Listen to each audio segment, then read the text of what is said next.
Good morning. So, sorry for making you wait. So, am I audible to everyone? How are you all? Fine. How much fine? So, ಯಾರು ಮಾತಾಡೋದಿಲ್ಲ ಅಂತ ಹೇಳ್ತಾ ಇದ್ರು ನಮ್ಮ teachers ಕ್ಲಾಸಲ್ಲಿ.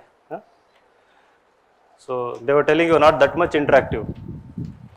So, in this session I want it to be very interactive, right? So, na ಏನೇ ಪ್ರಶ್ನೆ ಕೇಳಿದ್ರೆ you should answer those questions. So, those who answer more number of my questions, maybe I can give you something, maybe chocolate or money. You want money or chocolate? Huh? Right. So we can give you results actually. Right. So how is it going for you? Going good. This podium is a bit high, right? It looks like. So how is it going? Going good. Going fine. So what about classes? Modern history. Okay. How was your first day session? It was good. So what did you learn? So because I have to tell something new other than that session, right? So I didn't hear that session. So otherwise I don't want to bore you by saying the same things. So what do you want to hear in this class? So what is there in your mind? Like, all of you have come with big dreams here, right? So you have left your villages, towns, cities with so many dreams in your head, right? With one big dream. That dream is nothing but cracking civil services examination, but most of you want to become IAS officers. And some of you may be these tall fellows, IPS, right? And some of you smart fellows, foreign service. Anybody IFS? Anyone? See, smart fellows. You can raise your hand, it's okay. What about girls? Nobody wants to be IFS, foreign service? No? Right. So how many of you want to become IAS officers? Almost everyone. So those who are not raising hands, what, KS or what? Huh? You're still like doubtful. Huh? Okay. So now how to become IAS officer? So in this session broadly I will talk about two things. Based on my experience of interacting with so many aspirants, guiding some of them to become toppers including All India rank 1. So I will talk about very briefly about certain qualities required to crack this examination and what you need to do going forward from this day onwards, what you must do to crack this examination. And secondly, to crack this examination, how to make use of the institution and how to make use of the website that we have. So our website insightsonindia.com, have heard of it? Right. It is one of the most visited website in India for UPSC preparation. So daily there are 1.5 lakh unique visitors who visit the website. But what I have noticed is that our own students sometimes are not aware of it. That they focus on the classroom, they focus on the classroom content, classroom tests. They don't visit the website frequently. There are so many things on the website. So I will talk about how to use the website for effective preparation. So before that, so what it takes to crack this examination? Even I was searching yesterday, this Chat-GPT, this new artificial intelligence. So there is a new tool, Chat-GPT. You can also try, but try it only to see it, not to create your answers. So it can create your answers. It can write an essay for you. This new artificial intelligence tool, Chat-GPT.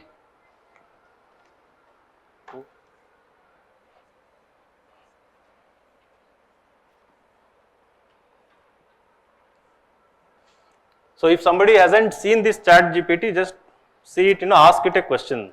So I asked a question, which examination in this world is the toughest, right? So the first point it gave was the civil services examination in China and India is considered to be the most toughest or difficult examination in the world. So this Chat-GPT, how does it work actually? So it is the artificial intelligence driven software or engine you can call. How does it work? It actually works based on the data that is already present in the internet. right? So every bit of data, for example, when you search something, which coaching institution is good in India, right?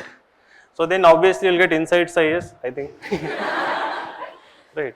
So then that it will capture that both what you are searching and what the result internet is generating, so that it will capture.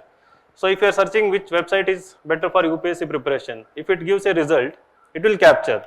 And then there are people who like to review things, right? So they don't have any work to do. What they do? They like to write reviews and put reviews everywhere on their blogs and website and YouTube also. So they write huge content. So in Bangalore, these are the top 3 institutions. So the ChatGPT, what it does is, it basically smartly goes through entire data that is there in the internet, and based on the user reviews, based on how much impressions a website has got, how many visitors have visited, how many people are talking about this particular institution or website, based on that it comes with the result. So similarly, some entire India likes to tell everyone that UPSC Civil Services examination is one of the toughest and mother of all examinations. So you, being a daughter, don't prepare for it because you cannot crack it. That is how society tells you, right? So when you tell your parents, I want to prepare for UPSC, what is their first reaction? So if they are aware of UPSC, shock is the first reaction. If they are not aware of UPSC, then they will think any government job. So my son or daughter is talking about some government job, so let me support them for 1 or 2 years, right? So this ChatGPT, based on all these interactions, told me that Civil Services examination is the toughest examination in the world. Now what do you think about it? What is your opinion?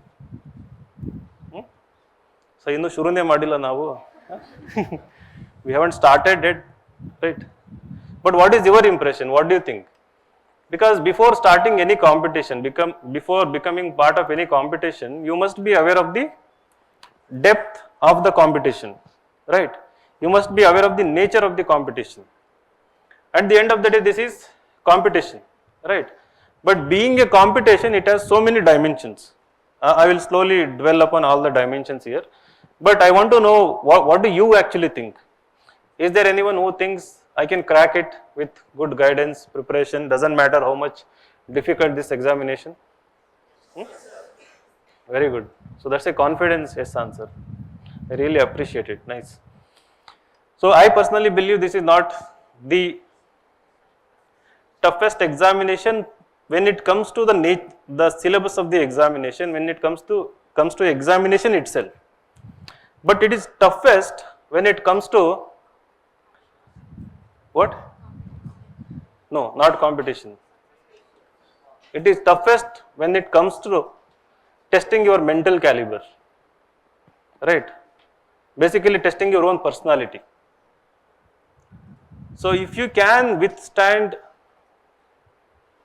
all the challenges this exam throws at you, right, mentally, and if you can endure every bit of challenges like anxiety issues, stress issues, right, all kinds of social pressure, all kinds of expectations, if you can withstand everything that is going to come in your way, then this exam is not the toughest in the world. Syllabus and the nature of the questions in the examination, so they are easy to prepare, right? But what happens in this journey is that your attention is taken away from this particular preparation into something else all the time. It starts with self-doubt. Do I have the ability to crack this examination? Can I crack this examination? Right? After a few days, for some of you it might have already started, so it is good that nobody is answering in the class. If some people answer in the class, some people feel down actually, that this fellow already knows everything and I don't know anything and I am not able to understand what the teacher is saying. For some people you will have these challenges, right? And these are very natural things. So I keep telling everyone who comes to admission as part of counseling that this phase of preparation is totally different from your college days. It is totally different from your college days, the way you studied there, the way you prepared, the way you gave the examination, right?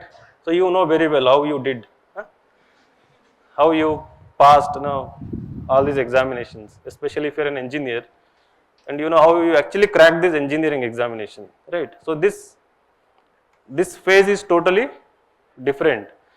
And over the years, I have got the understanding, I have developed the understanding that this phase of preparation is more to do with molding, transforming your own personality than just mere acquisition of knowledge, right? This exam is not just about gaining the knowledge. That will anyway will happen without institution or with institution, the knowledge gaining will be a continuous process. But for me, what I have really found out, the secret of unlocking, cracking this examination, can you go on to become the toughest individual that you can be, right? When I say toughest individual, you need to have certain qualities in you. So being toughest means being immune to criticism, in the sense that you should not be sensitive, right? Somebody will tell you, you are not doing well, you haven't written well, your essay is poor, right? So prelim score, you have scored very less, which shouldn't have been like that. And then what happens? People take it to heart. So thanks to our education system, right? So from class 1 to, you people are all LKG, UKG students, right? Like from there you started. So when we were studying, there was no LKG, UKG, nothing. So directly Anganwadi to first standard, right? Do you remember Anganwadi food? Actually, you also remember. Yes, very good. So how is it nowadays? It's good. We used to steal extra, Yeah. So they used to give maize ball, like when we used to. Now I don't know. Now I think they give egg and milk and everything, right? And it all depends on you people when you become IAS officer, how to improve, whether to improve that quality or not. So from first standard to your graduation, you have grown in the environment where you were compelled to do well in the examinations. You had to score good marks. You had to, because every month, every 6 months, every year there used to be tests, and there used to be marks, there used to be rank lists, and you were categorized as A section, good people, B section, average, C section, something like this, right? So there is always this, A section to B section, good in sports, C section good in adventures, A section all with specs and right, only studying, right? So the discrimination was part of our growth. So somewhere unknowingly it would have induced some kind of inferiority complex also in some people, unknowingly. And this, these 99.9% people, how they are treated in our society, right? A very special, very special treatment. And in this, I'll talk about it. Detailed application form, do you know? What is detailed application form? So when you clear prelims, you will have to fill a detailed application form where you have to write your life story. I mean, not exactly story, all the details of your life, right? So when you were born, what is your email ID, father, mother name and their profession, right? When you apply for the mains examination. So there are two detailed application form. In one detailed application form, it's more about your education, job experience, right? In another one, it is all about your hobbies, interests, your achievements, extracurricular activities, scholarships, plus if you have done any post graduation, all these things. So now, so till date, interview started yesterday only for UPSC. Are you aware of that? So for those who wrote 2022 mains, for them, UPSC Civil Services interview have started yesterday, and I think by April 15th or April 20th they will get over, right? And by March first week or by April last week you will have this year's stars, right? So all these celebrities, YouTube celebrities, all the toppers, right? So how many of you know Srishti Deshmukh? Right. So who was the last year topper? Huh? Okay, fine. So they will come to YouTube anyway. So the interview started, right?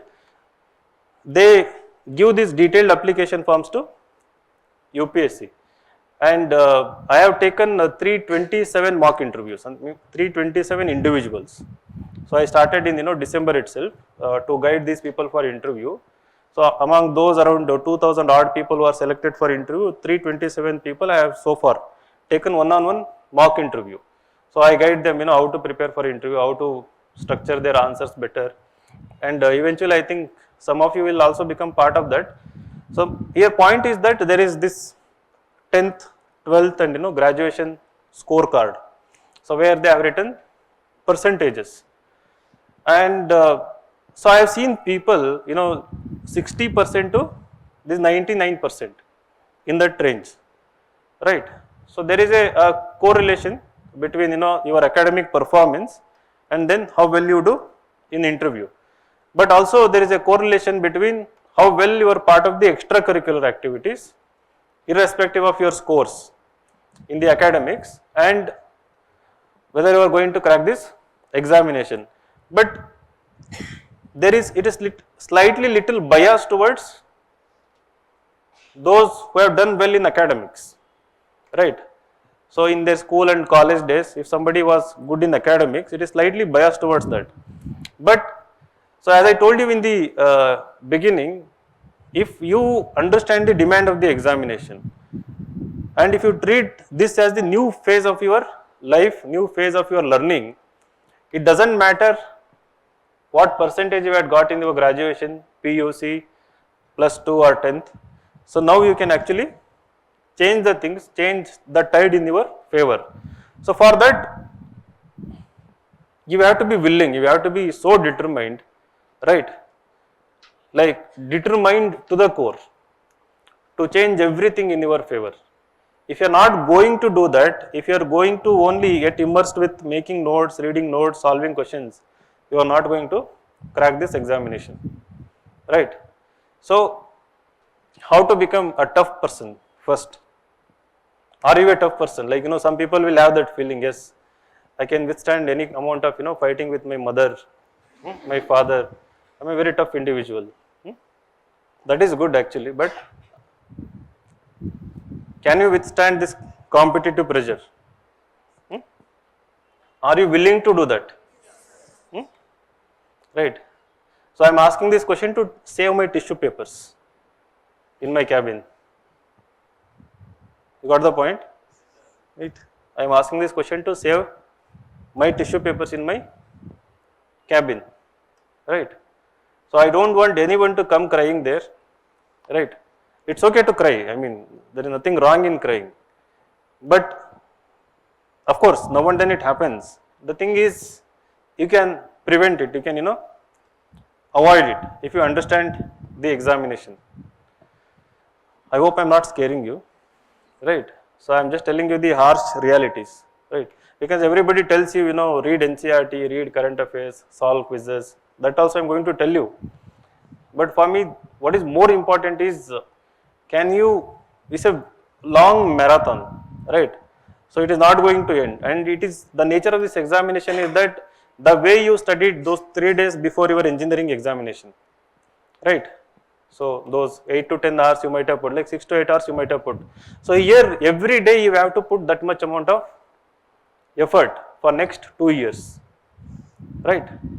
So for next 2 years you have to put that much effort, like every day 8 to 10 hours minimum, and to put that 8 to 10 hours every day, it's not possible for ordinary people, right? You have to become extraordinary, you have to elevate yourself.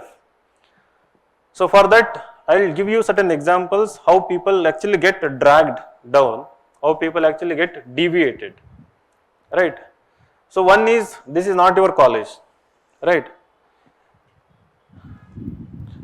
And any hormones, you suppress them, right? So next 2 to 3 years, ensure that you are single. No, I really mean it actually. So I am not against people, falling in the relationship. Mine is my own love marriage, right? So you love like after 3 years, right? So go for love marriage, everyone. So not an issue. right, against your parents' wish after 3 years. But next 3 years, ensure that boys don't get attracted to anyone, right? Yes or no? Yes, sir. Hmm? Doesn't matter how much. Hmm? Full serious. Yes or no? Right. If you are already there, put a pause. Right. Tell them. So 3 years I am going to Himalayas. Right. So as part of like meditation, I want to achieve something. I want to make your mother and father very proud. So 3 years. Right. So let us pause the things. Right. So let there be a mutual understanding. You are very young people, like how old you are? 16, 17? Like? Right. So 21 to 25, most of you are, right? So again, girls also. Doesn't matter, boys, whatever it is, how brilliant they are, how handsome they are. So I am telling you this as a like a mentor and your well-wisher basically. And this is very important. The reason is, right, you have come with a big dream here and you know that. One part of you know that you have a big aspiration, big ambition, and most of my tissue papers have been wasted on this particular thing. Right? They come and tell ki, I came with a very big hope, very, like I was so inspired in the beginning. I was working hard, I was preparing so well, I was making notes, I was writing examinations. So timetable I was following very strictly, and then suddenly something happened, right? And that takes away your attention, your focus on the examination. It is totally unnecessary, right? So achieve your dream. Once you achieve your dream, everything, comes searching for you. Our society is like this, you understand the society. You are nobody until you have achieved something in our society. You are anonymous, you are invisible, and you are never going to be recognized in the society. Doesn't matter, right, how beautiful you are, how good you are, how brilliant you are, until you have achieved something. This is how the society is screwed up, right? But that should not actually matter. But if you achieve something, when you become a civil servant, when you pass this, crack this examination, you will get everything in your life. So that is for sure. I have seen literally in front of my eyes how the lives have transformed for the poorest of the poor. Somebody coming from lower middle class, right? Or whoever it is, when they crack the examination, the very moment, the final list, they see the name, within 5 minutes. This is a total change for their life. Like, the level of confidence the parents get. The same parents who would come, like show so much of like, humility, they're still humble, I'm not saying that, but there is a sense of confidence in society to stand up to all those people who are doubting them, to stand up to all those people who are not helping them, right? And it is in your hand to change everything for your family and totally in your control. So this is first thing.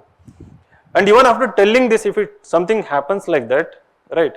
And this is the first time I'm actually focusing on this particular topic so much. If you go back and see any of my orientation session, I don't talk about this. And it is becoming increasingly a big issue with respect to aspirants, right? So I felt I should talk about it. So ensure that either there is a pause, there is a no deviation towards that particular. So every love affair, everything should be towards learning. Like learn as if there is no end to learning. Be a very curious individual. There is so much to learn, right? Like modern history, right? Like can you go back and read standard textbooks? Can you read NCERT? Then there is books by Bipan Chandra. There is book by Satish Bandyopadhyay. There is a Placido Partition. There is one more book, Placido Partition. Just like 1 or 2 chapters out of curiosity. You don't have to do research here, right? So can you be more curious than what is being taught in the class? And there are literally 2000 modern history questions, right? You can get both combined from previous year papers and our own question banks, our own test series questions. After every class, you can go and solve at least 50 to 100 questions. By the time, in 30 to 40 days, if the modern history is getting over, so you can solve 1500 2000 questions. And modern India, any question you will be able to answer in any of the examinations, starting from your SDA to the UPSC examination. Any question in modern history, if you solve around 2000 questions in modern history, right? So there is no time for other things actually when you are an aspirant, but people try to find sometime, right? So don't do that. So remember this very, very clearly in your head, get it imprinted in your head, right? So when you become a topper, right, you will actually thank me, right? And in case even after telling this, if something happens, then also will come and talk to me. So I should have actually listen to you, something like this. It's a very big problem. And I'm again telling you, don't hate me. I'm not against love or anything. You can love later, right? But not now. And like, don't immediately break up after the class. If you're already in a relationship, right? So nowadays people, get violent. So your boyfriend or girlfriend, right? So they'll come searching for me. So don't do that. So take your time, slowly. Slowly you can do it. So the second deviation that happens is that comparison, right? This comparison thing. I'll tell you one truth about this examination. Everybody starts with a different positions in these examinations. Somebody very bottom, somebody who has already taken Byju's classes or unacademy classes. Some of you already would have bought because rich people those tabs and paid some amount, learned the classes, and then again you have joined these offline classes. So you have got some understanding. And some people would have read these NCERT textbooks and standard textbooks voluntarily during their work experience or graduation. So you have some understanding, right? And some people during the graduation itself would have chosen these subjects. And some people would have already given one attempt and have some experience, right? And some people will have good comprehending abilities. So you can easily comprehend what is being taught in the class and you are able to digest, understand and apply it also. Some people will have that capability also. Now the truth is, so there is a lid on what further people can do in this examination. There is a limit in the sense that the person who is starting from the bottom will eventually reach the level of already the one who is advanced in the preparation, right? So if there was no limit or lid in this examination, if people would have scored 200 out of 200 in prelims, right? In mains examination they would have scored how much? 90%, highest is around 55% in the mains, right? So there is a limit to what you can actually learn, how much you can actually remember. Even the so-called somebody who is already brilliant, there is a saturation point here. And for somebody who is there in the bottom, you can actually reach that level in the matter of 6 to 8 months. It is a possibility. 6 to 8 months broadly includes 6 broad subjects in this examination, right?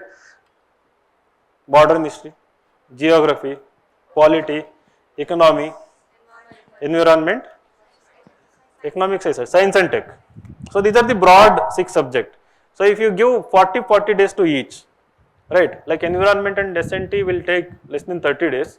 So others will take around 40 days on an average. And if you prepare the way I told you, you listen to the class, understand, make notes in the class, go back and revise the notes, plus take the textbook and read from the textbook, and then you take the previous year questions and start solving them, both prelims and mains questions, and give these weekly tests and daily quizzes. So in 40 to 45 days you can gain the maximum understanding of the subject. And for you people, so you are a lucky batch in the sense that you are starting a bit early, and you will not have that burden of sitting in 2 to 3 classes. So one subject will smoothly start, and during that subject devote every minute of your time to understand the subject, in addition to bit of current affairs. So once you start doing that, let us say in the first week test, if you have scored 10, 20, 30 out of 100, and if somebody has scored like say 60, 70, the same, again they cannot go beyond 60, 70. That is the truth I am talking about. They are at that highest level.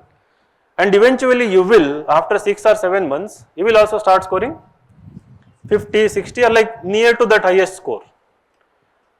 So here highest doesn't matter. What matters is above the cutoff, right? So you will cross that threshold of cutoff after few months. So this you must strongly believe in, right? So this will put an end to all this comparison you are making, that someone is already good and I have to do so much. Of course you have to do so much, you do so much, right? But always remember that you are going to either beat that person or catch up with that particular person. This is a real possibility in this examination. It is not like that you are going to put n number of effort, but you are not going to reach that level. It is not like that, right? Understanding this fact is very important, so that you prepare in your own pace, so that, because what happens is that when you start doing this, when you compare yourself, slowly stress will come, right? And the stress will lead to anxiety, anxiety will lead to depression. So please don't do anything at the cost of your mental health. It is not at all worth. So peace of mind and mental health is something more important, right? Not just for cracking this examination, for also leading a quality life, right? And you can actually do it. And I don't know why some people are under this enormous pressure that I want to crack this examination in 23 itself, 24 itself, 25 itself. Take your time, right? So the best policy is to sharpen your abilities, develop your abilities to the best of your capabilities and to the best of what is there in the competition, right? At Insight says that is one lucky thing that we get the best of the students here. So like those who are coming to write mains, those who come for interview guidance, those who are part of the core batch. So you will know their abilities. When you become part of this reading room, you can take their essay and read. For example, Avinash, rank 31, he used to study in the reading room and he used to roam around here. People would read his essay, and if somebody was writing poor essay, they would know that, acha, like he is getting very good marks from Vinay sir. Like whenever he is showing the essay, I used to give him like 65, 70 marks. So in the end, just before mains, I started giving him around 75 marks. So in the end, he scored 147 in the real examination. That was his second highest essay. So when you are around these people, you will know that what is the level of writing skill you have to develop, and eventually you will develop with right amount of hard work, feedback, taking feedback from your mentors, from your teachers. You will slowly reach that level. So instead of comparing yourself, let your focus shift to using the resources available here, right? And you must be knowing that any institution or any individual or any mentor is as good as how much you make use of them. You will understand their true value only if you really use them, right? So you may be having a Reynolds pen or you may be having any one pen, right? It doesn't matter which pen. And if you're using that pen regularly, you will start using that pen. It becomes valuable to you. It can be one book, it can be one website, it can be one institution, right? And at Insights IAS, and I am very proud that we have the best faculties, we have the best mentors, and our test series without doubt is the best in the market. You ask anyone, they will tell only two names when it comes to prelim test series, and you know those two names, right? Okay, I'll tell it. One is Vision IAS and another one is Insights IAS. Anyone across India. And we keep giving them those questions to you here, and people who prepare those questions are part of your teaching. People who know how to crack these questions, how to solve these questions are your teachers. And if you are not going to them and asking them, okay, I am stuck with this particular question, right? Can you give me the logic how to find an answer to this question. You are never going to find on your own for some of the questions. Some you will figure out, but not for everyone, everything. So use the resources available. So whatever resources we have at Insight says are the best. And I am very proud to say that most of the people from Karnataka have stopped going to Delhi now. Right? So Delhi used to be your default option. Now people from Delhi are looking at Bengaluru. And the best of the institutions in Karnataka, the students, so they are all coming and joining Insight IAS. The reason is the track record, our experience. And when I say our experience, it is mainly because of the one-on-one interactions. So ours is not one-way traffic that we teach here and then we run away from here. So we are always available. Sometimes immediately you may not get us, but we are here. So once in a week, twice or thrice in a month, if you can come and sit and talk to us, tell me that this is how you are preparing, this is the level of your answer writing, and there is always a solution to this problem. Because in our minds, faculties or myself, we know the best answer that is there in the competition. We have seen in the past and we are seeing in the present those who are writing the best answers, best essays. And when you bring something, in comparison to that, I will tell you where you stand in the competition, and from there how you can actually go on to do well. Similarly in the interview. So I told you around 327 mock interview I have taken, only to 8 people I have told you can score 200 plus. Out of 327 I have told only 8 candidates that you have ability to score 200 plus. Now I have seen these 200 plus candidates in the past, I have guided people to get 200 plus. So when somebody comes, when I know that inside, so this candidate is at level of 130, 140, 150, without telling them that you are 130, 140, 150, I will tell them that what you are doing is not sufficient, right? From here you need to reach that level, what you have to do it. And that is also we have developed, without making you nervous, without undermining your confidence.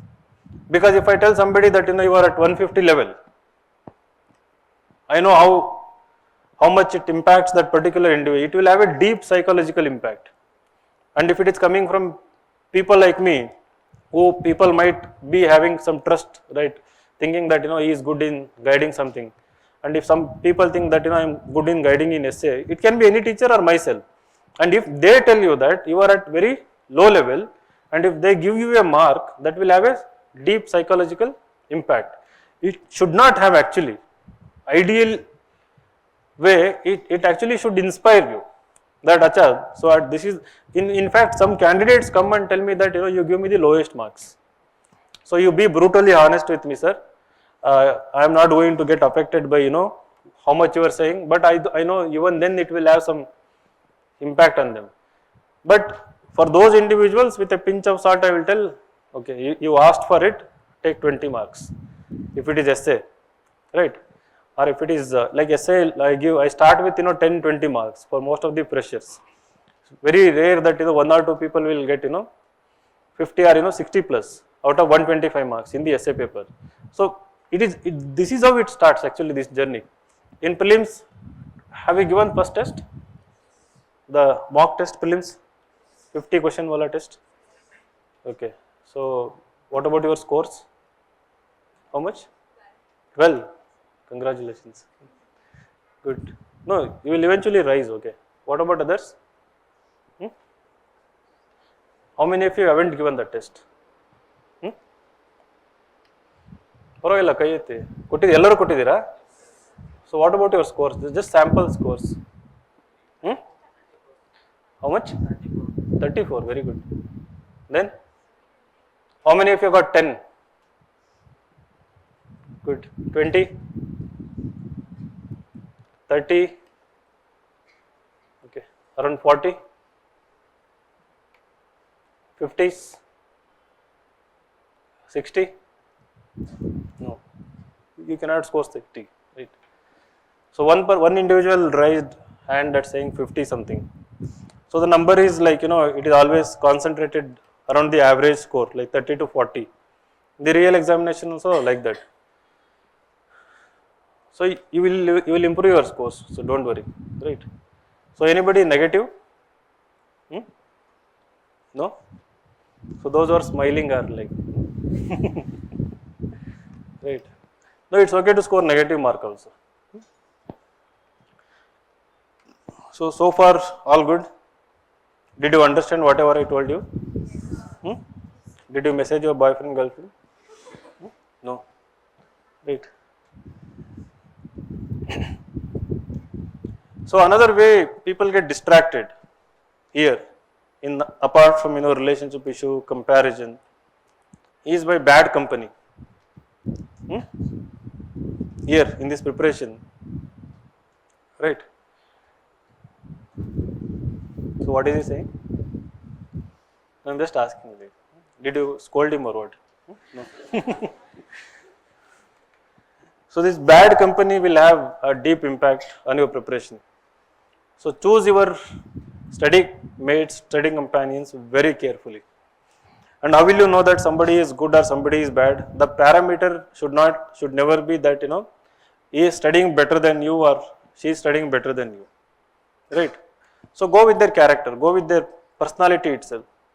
Is that personality like tough in the sense that very professional, no nonsense attitude, no gossiping, right? No unnecessary talk, not too much into entertainment.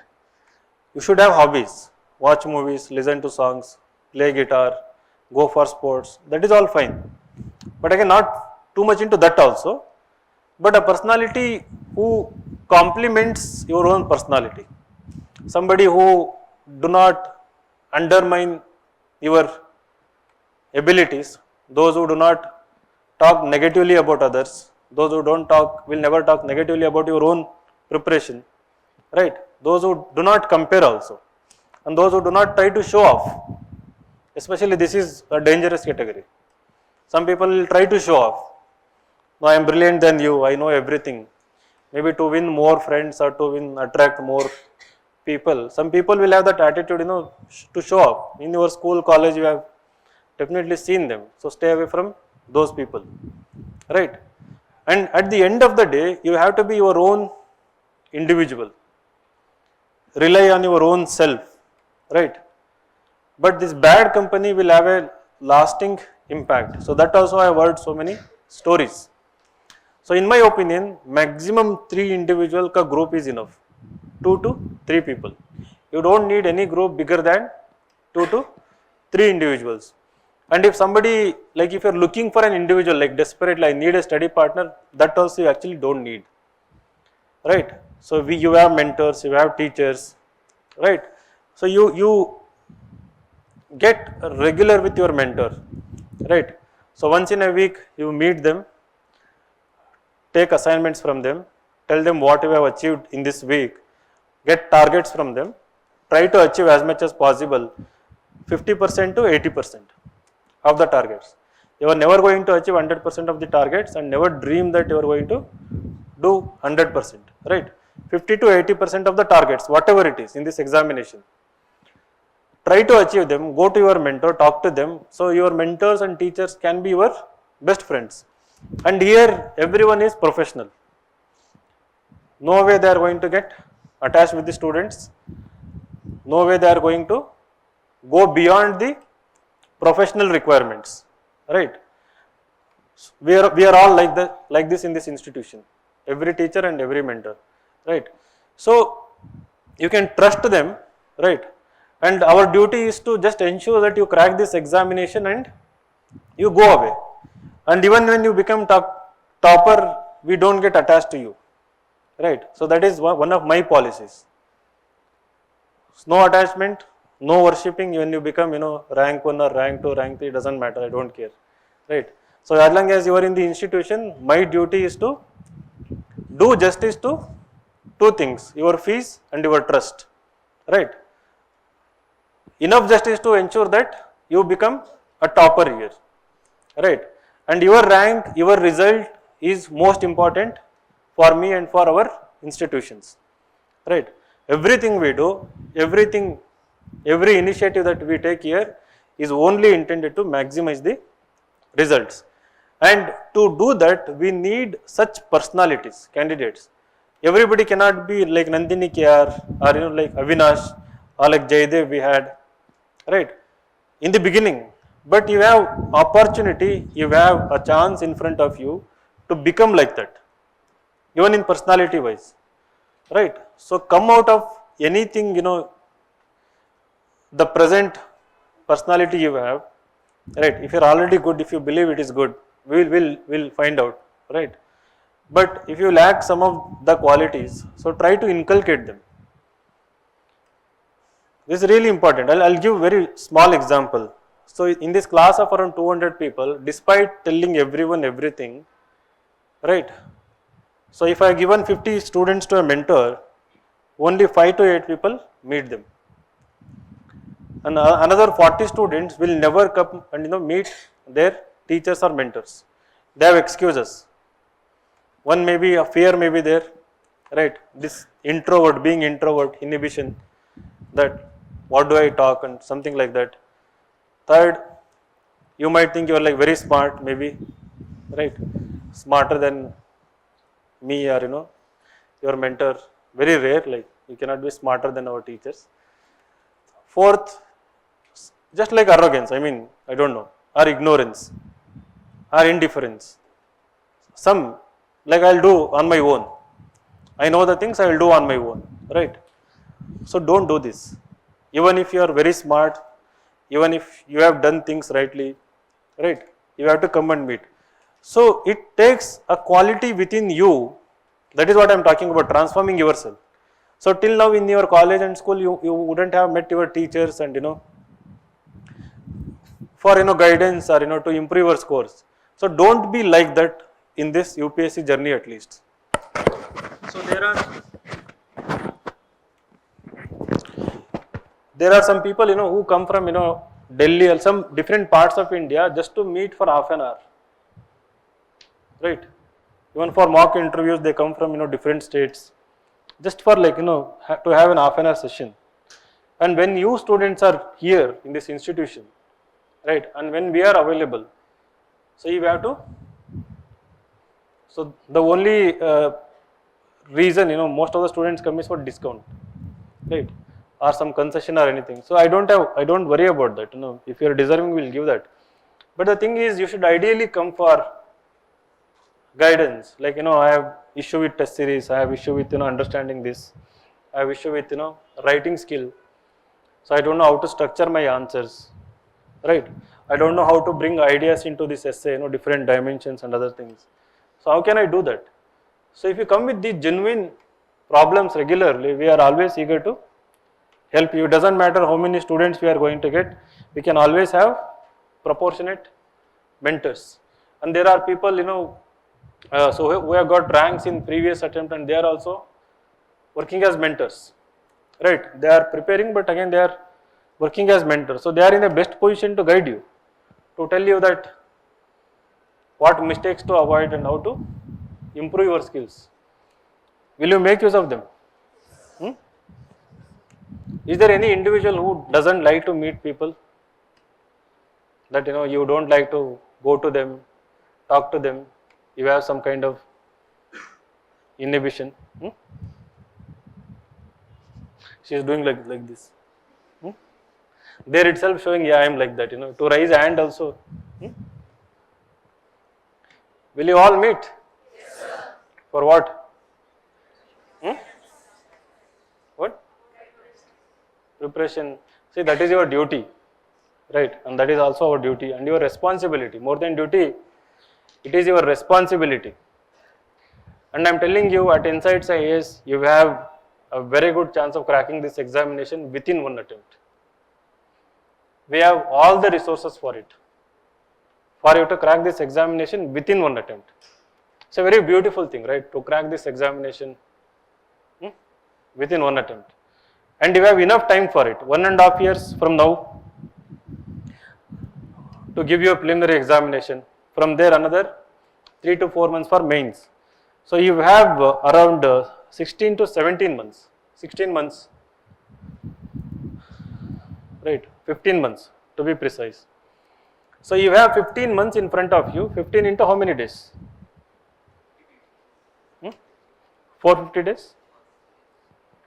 So you have 450 days to crack this examination and you can actually do it, right? And what is the next distraction apart from bad company? How do you know that you are in a bad company? And can you really come out of, see, be ruthless here. You don't have to appease anyone, you don't have to, compromise your goal, dreams, just because he or she is your close friend or something. I mean, if you know them, they are bad company for you, right? You have to be like stoic, S-T-O-I-C, stoicism, there is a philosophy, right? You have to be very strong. You should know how to say no to people. Should actually say no to people. Learn to say no to people. If somebody is asking you, let's go for you're like immersed in your preparation. I mean, you're studying something. Somebody will drag, let's go have coffee, right? But you're not feeling like having coffee right now. But the friend is asking you to, go for a coffee, right? And you will tell, I will pay it. So say no to them. If you really, what is more important in that moment? You tell them, if you can wait for another like half an hour, we'll go together later, right? Maybe you can also sit and study with me. So right now what I'm doing is important, so we'll go later, right? You don't have to be rude to them also, right? So if they understand in that moment, they are a good company, right? If they don't understand and tell them, tell you, rudely, I think then they are someone who don't deserve you actually, don't deserve your attention, friendship. So say no to this. See, these are small things but will have huge implication, right? So these are things maybe to tell the school children, but here this actually matters, right? So you have to develop these personality traits slowly.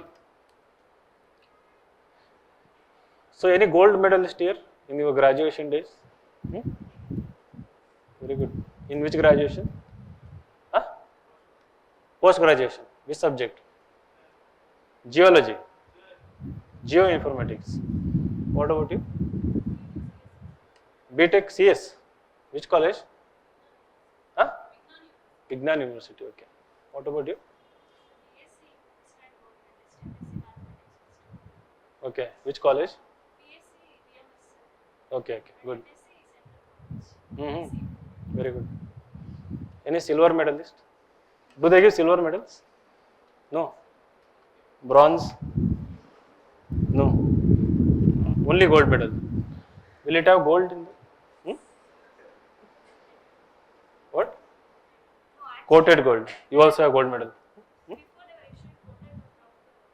Now they are giving real gold. It's good. Okay. So what about others? How was your academics? Good. So like I'll ask some few questions. 90% in POC. How many have scored 90% in POC? Plus 2. 90%. 90 and above.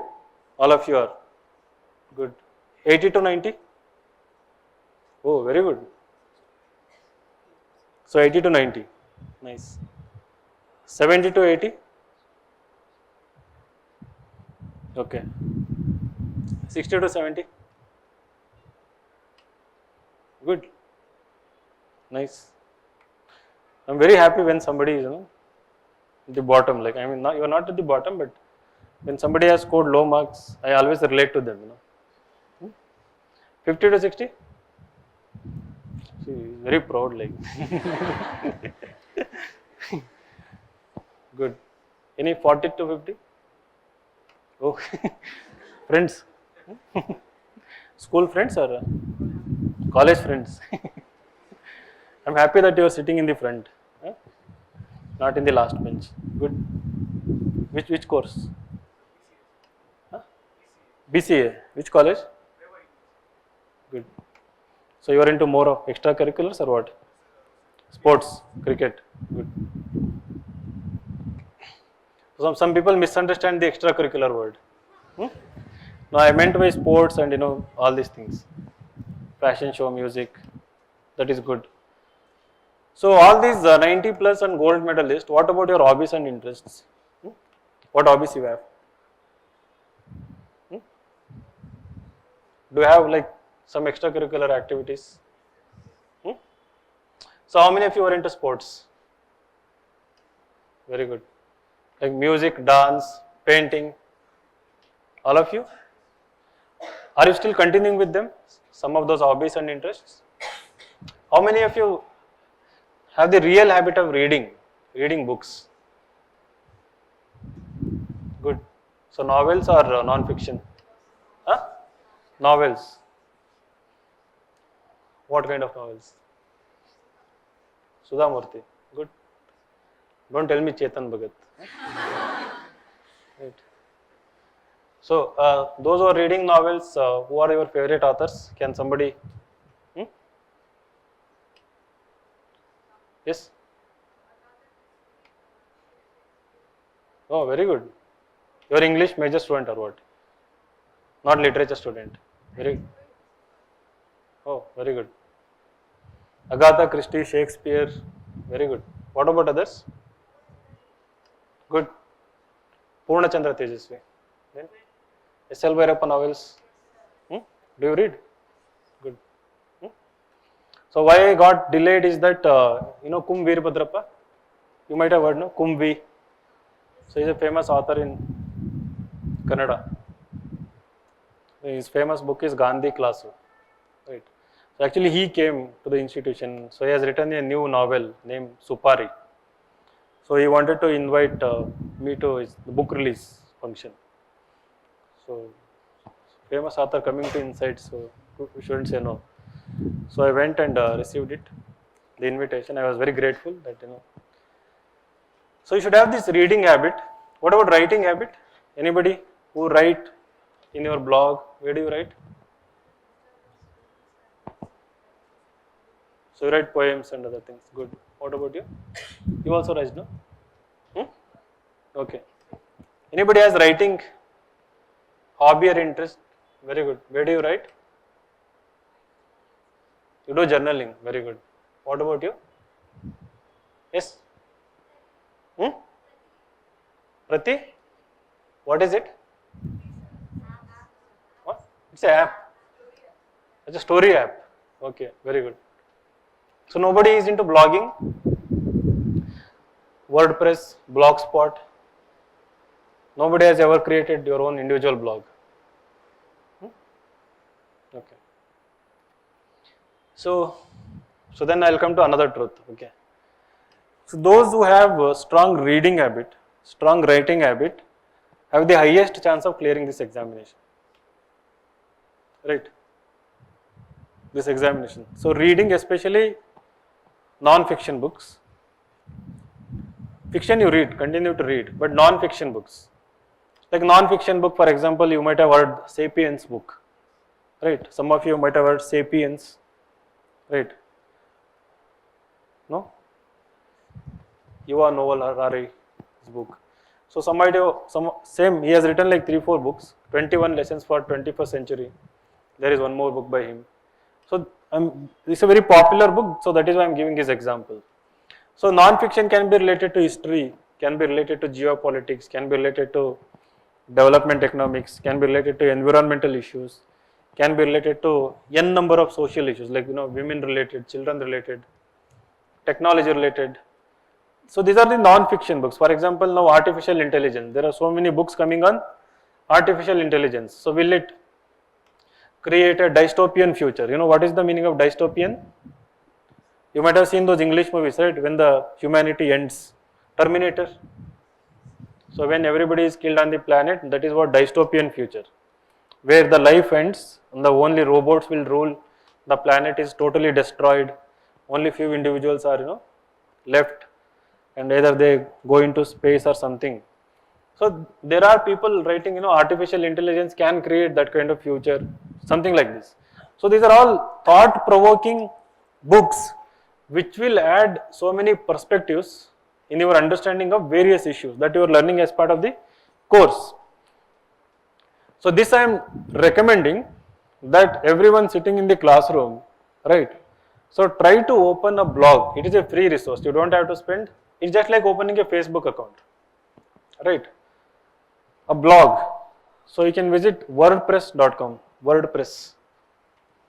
So this whole Inside Say started as a blog.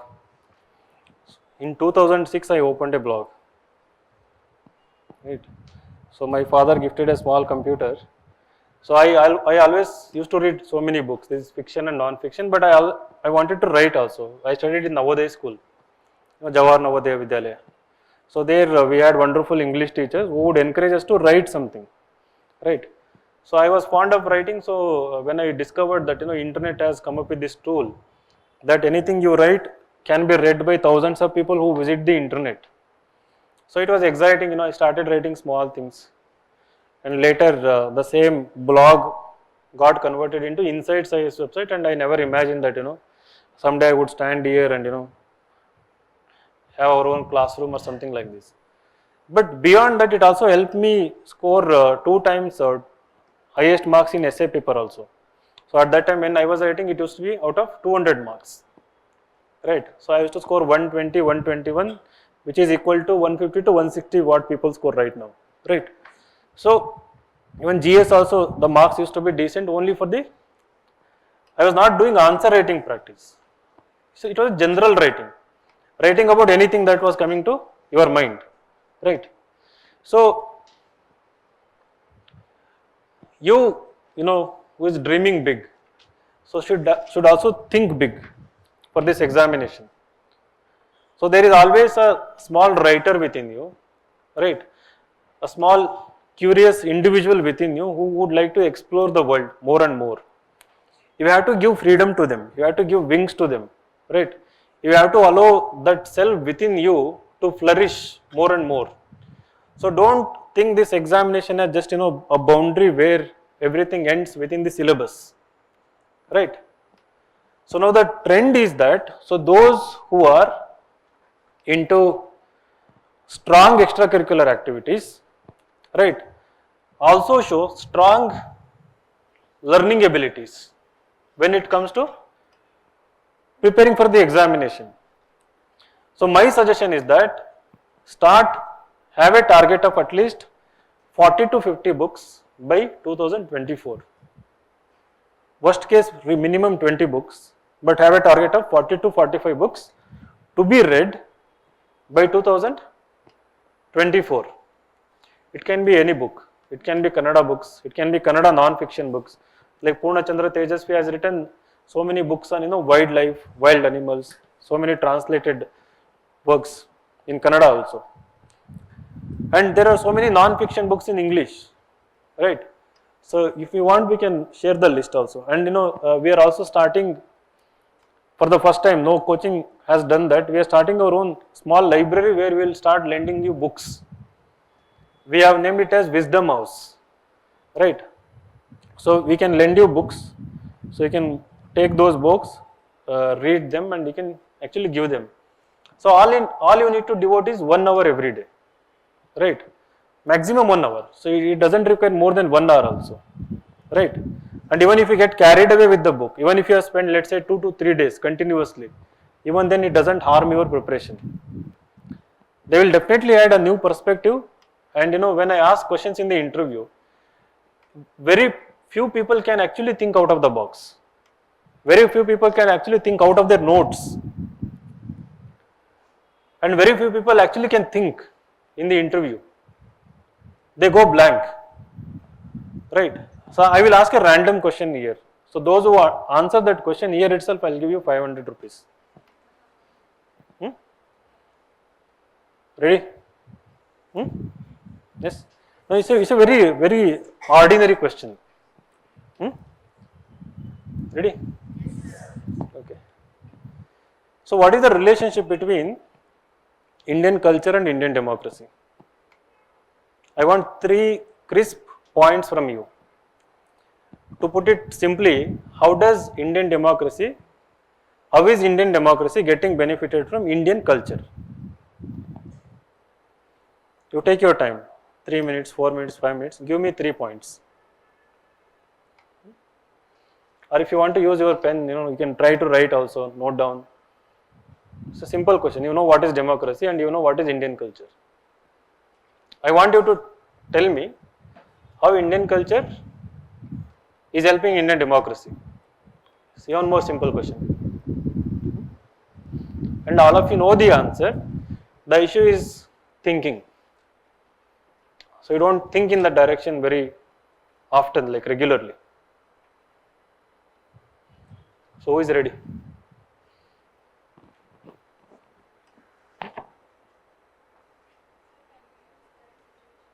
Anything, I want 3 points. Not 3 examples, I want 3 points, 3 ideas.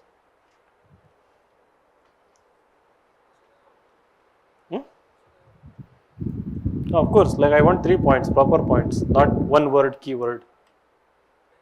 Sit down and answer. Okay. Fine, like how is it helping democracy? I want that too.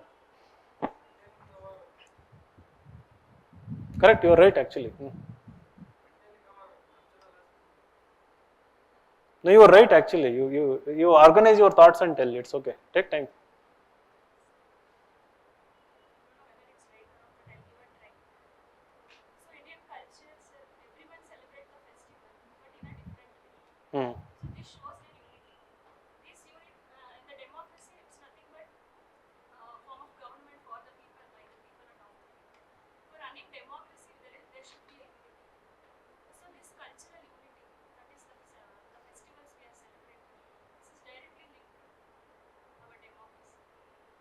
Okay, good. You're almost near, but again, it's not like very clear. You are not linking directly to what aspect of democracy. Like in democracy, where unity plays a role. You're right. All of you are right. That's what I'm talking about. So slowly, if you start thinking, you'll start getting the points. But can you put them, like, see in the interview, what happens when I ask this question? You have only 40 seconds time. Right, it is not like in the classroom where I am giving you like more than 5 minutes, 3 minutes, right. What I am talking about is that you have like less than 1 minute to be precise. So we expect somebody to give answer in 30 to 40 seconds.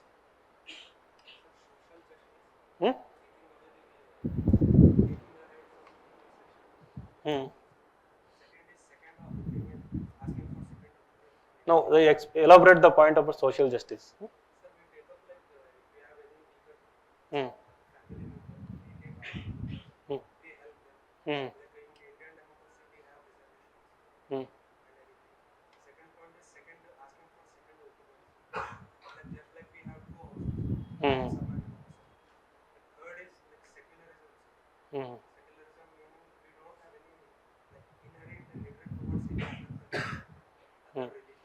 So how is it helping democracy?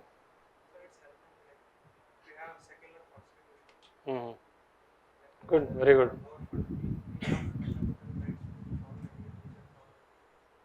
Good, very good try. What about others? What about you? Your answer was going to be good actually. Yes. Very good. Wider representation. So what happens when there is wider representation?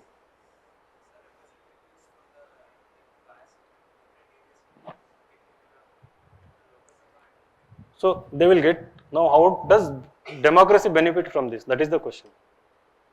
You are right. So just go to the next level.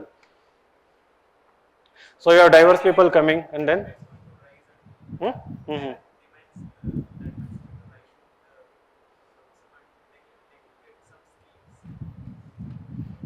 Correct. So refine it further. You are right actually. So it basically strengthens our policies and legislations. When you have multitude of ideas, right, coming from this diversity. So when you have so much diversity in the society, so everyone contributes to the debate and discussion. And when there is so much debate and discussion about one particular policy or a legislation, so that is a strong policy or a strong legislation. It has taken into consideration a diverse set of feedback, and it is going to address the diverse, because it has to address the diverse set of interests, right? So that's what I said. You refine it further. Then, what about others? Hmm?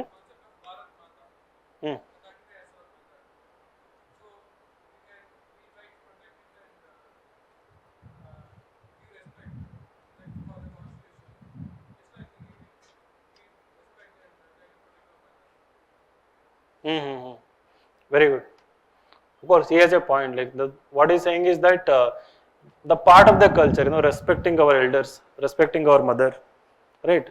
So the same way we have respect towards the country and respect towards the constitution. So what is more important is the constitution. So when you respect the constitution, protect the constitution, you are protecting the democracy, right? Yes, come on, think again. See, when more number of people are contributing, we can have more number of points. You can write an essay on this.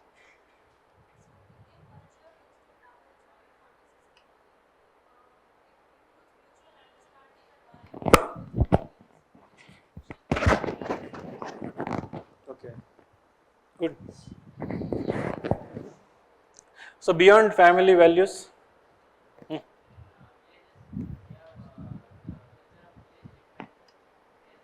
culture of village headman. Okay. Hmm.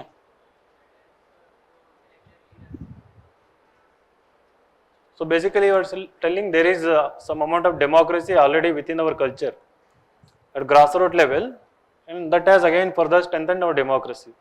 It's good. Then, so at grassroots level, can you think of one more point? Yes.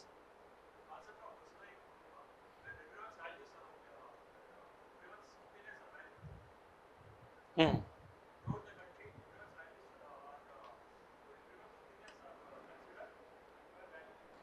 So that is, put it in one word, tolerance, right? So this concept of Vasudhaiva Kutumbakam has made us more tolerant to, diverging views or conflicting views. So we have the ability to accommodate them, right? Imbibe them, and I think that is why the democracy is still getting stronger. The country is holding together itself very strong, right? So that directly stems out from the culture. Right. So basically, you can start with a statement that the Indian culture is the reason why Indian democracy is strong today. Right. Start with that statement, and you can give like 3 reasons what he said, and what he said. You are right. Actually, you didn't elaborate. You should take your time and elaborate. And another thing is decentralization. Right. So I think the decentralization is very important for a democracy.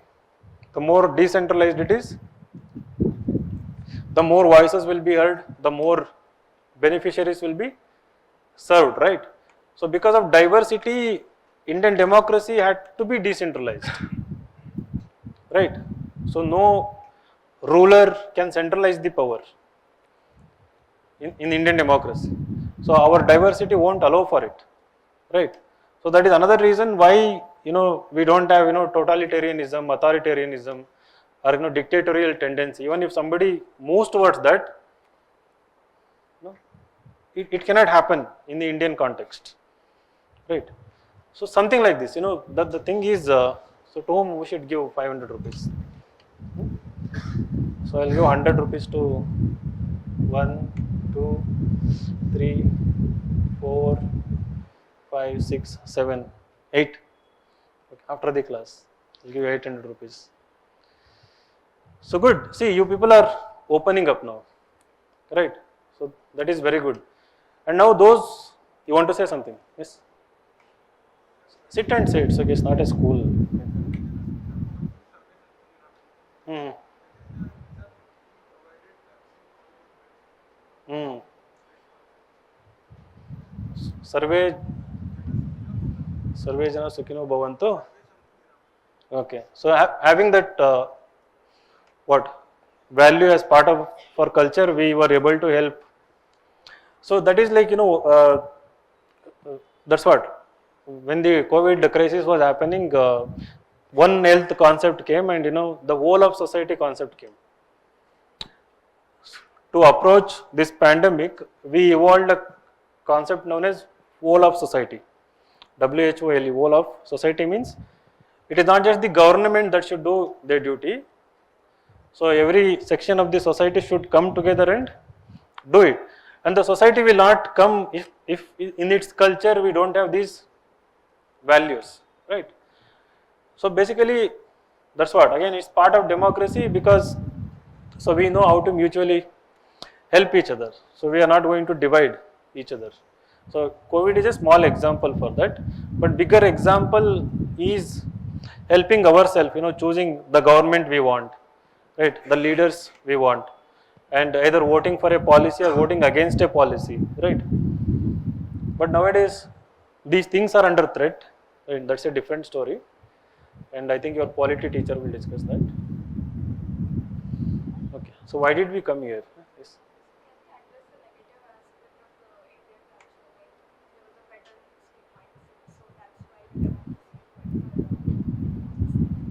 So you can talk about it definitely. So there is what he is saying is that the patriarchal mindset is there, paternalistic, patriarchic.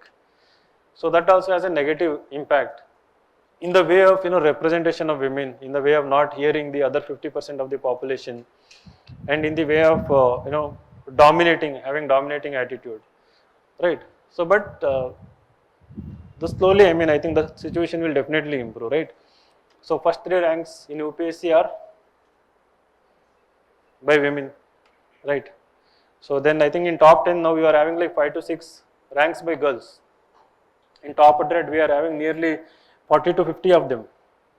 Slowly bridging, the girls used to score well in 10th, 11th, 12th, and then they started slowly doing well in graduation, post graduation, right? So we saw that, except one by most of them were girls, gold medalists and others. So but from there are still so many barriers after your higher education, and then you are slowly coming into civil services and you are leaving your mark, and then I think political empowerment will also take place. I think it will take some time, but more and more officers, if you come and if you inspire more and more girls into different sectors, especially at Panchayat Raj level, you have political empowerment, at Panchayat Raj. But those women, after their term ends, they will again go back to those farm activities, right, herding, again domestic help. So from there, how to lift? I keep asking this question in the interview. So we keep talking about political empowerment of women at grassroots level in village. So in Panchayat, you have 50% reservation, but when they are elected, the 50% of the representatives are women. There is 33%, right? So when you have so many of them, it is actually a platform to lift them from that position to the next level of empowerment. But very few officers, very few representatives in the, one of the reason is this patriarchy. So that they don't allow these ladies, women representatives to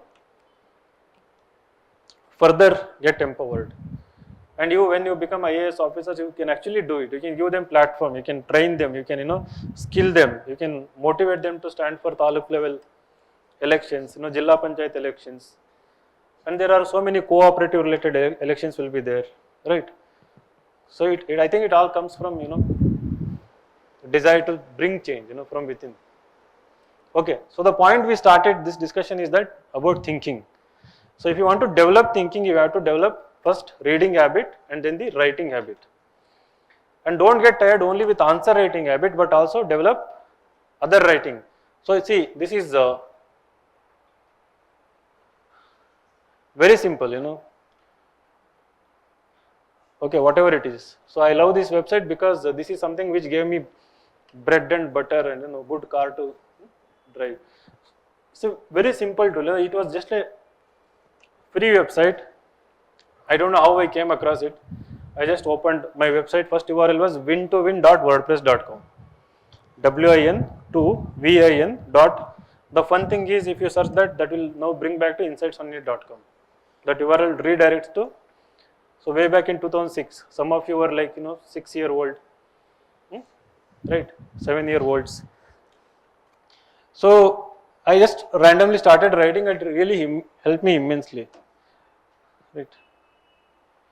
So what it did was, because I started writing in 2013, when the syllabus changed, the UPSC main syllabus got changed in 2013. In 2011 they changed the prelims pattern, right? So I was the first individual in the entire UPSC community who started this answer writing trend, right? So I started posing a question on the website, named it as daily answer writing challenge, around in 2013 June. So there is no answer writing concept. I started putting a question. I told people who are visiting website, write answer, I will start reviewing it. And many people started writing answers. All this Srushti Deshmukh and all, were part of later in 15 and 16. They were part of this answer writing challenge. And then I started a secure initiative on the website. What is secure initiative? Every day we post 6 to 8 questions chosen from that day's different editorials. So you read the Hindu editorial, right, every day, or Indian Express. So it is a passive exercise. You read and then you forget. So what I started was, I used to read the article.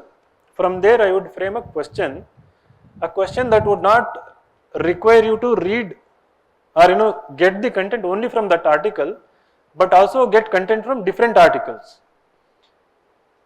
Otherwise it would be very easy, right? So you directly take a few points and then start writing. So I wanted people to think beyond the article. So started that secure initiative.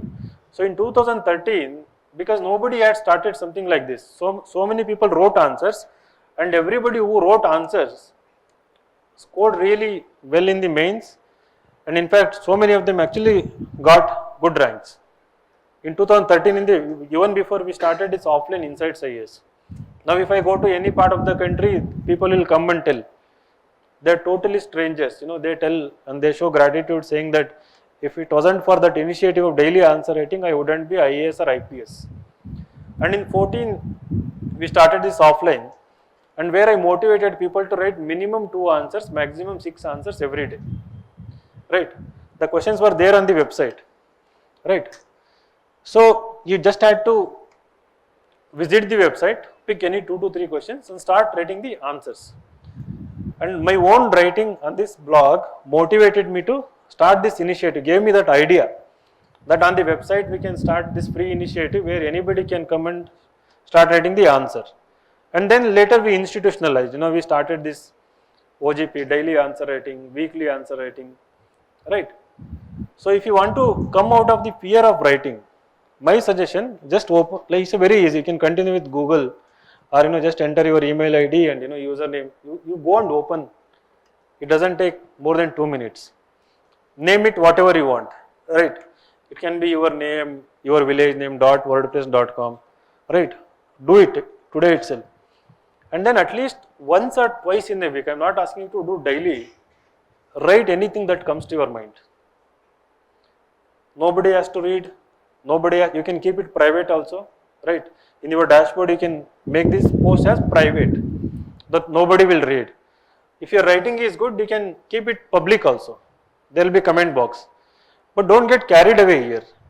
All your writing, it can be your experience. For example, you can go and open. Today you can write about summary of this session. Whatever we have discussed, you can write 100 to 200 words summary of it.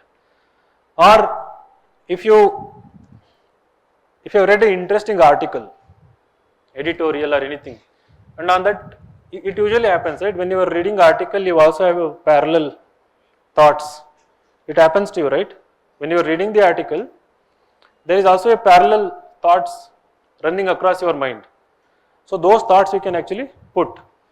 And let us say you don't agree with the author, those who have written the article, you can write counter arguments also. Or if you are reading a book, or if Pradeep sir has taught some interesting topic in the class, so about that topic you can go and write. Let us say, so what was your yesterday class in modern history? Huh? Non-cooperation. Okay. What is non-cooperation?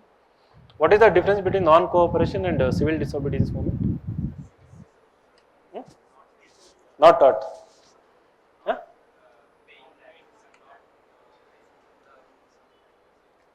What is the difference between disobedience and non-cooperation?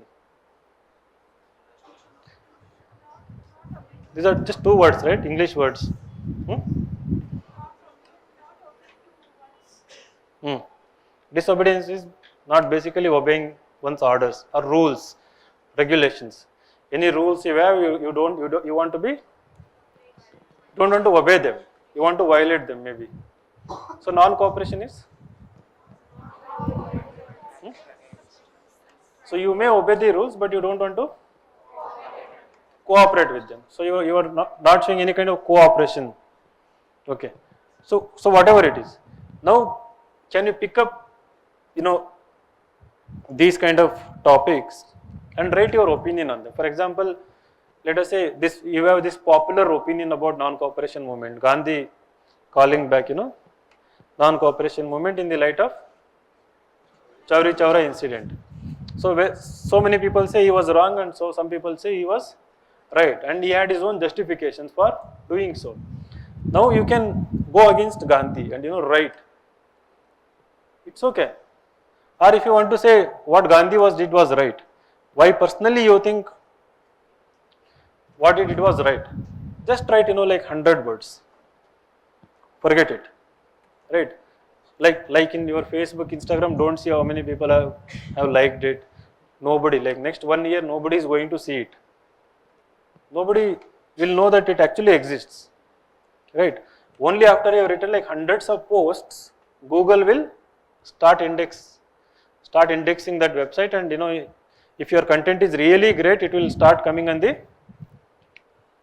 search result. If somebody is, was Gandhi right in taking the decision during non-cooperation? Like let's say if you have written it, if the content is good, so that will come on the top of the Google search result. So then some people might visit and comment that your opinion is correct or wrong, right? And that gives you good feeling also. And I'm telling you, it is not going to distract you away from. So it is better to write 100-word post for half an hour than go out and have a coffee with friend, where you doesn't want to have a coffee in that moment.